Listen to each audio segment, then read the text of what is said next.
Hello friends, कसे आहात? आज मी दाखवतेय अळूवडी. अळूवडीसाठी लागणारं साहित्य: अळूची पानं. इकडे मी अळूवडीसाठी लागणारी चटणी बनवून घेतलेली आहे.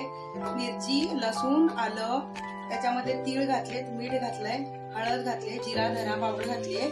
इकडे पिठं आहेत, भाजणीचं पीठ आहे, थोडंसं मैदा आणि 2 वाट्या बेसन पीठ घेतलेलं आहे.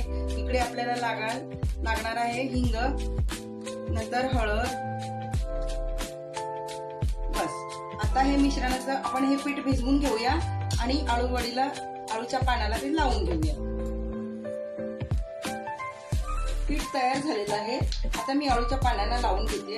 इकडे गॅसवरती मी पाणी गरम करायला ठेवलंय, त्याच्यावरती चाळणी ठेवते कारण आपल्याला एवढ्या वाफवून घ्यायच्या आहेत.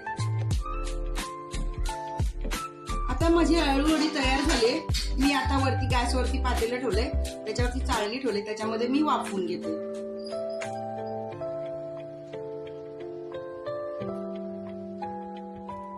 अळूवडी मी थंड झाल्यानंतर कट करून घेतली. कट केल्यानंतर तेलामध्ये मी फ्राय करून घेतली खरपूस. बघा कशी छान दिसते. भरपूर तीळ घातले होते, त्यामुळे वडी सुंदर दिसते. चवीलाही तितकीच छान लागते. तुम्ही करून बघा. आवडल्यास लाईक, कमेंट आणि सबस्क्राईब करायला विसरू नका फ्रेंड्स.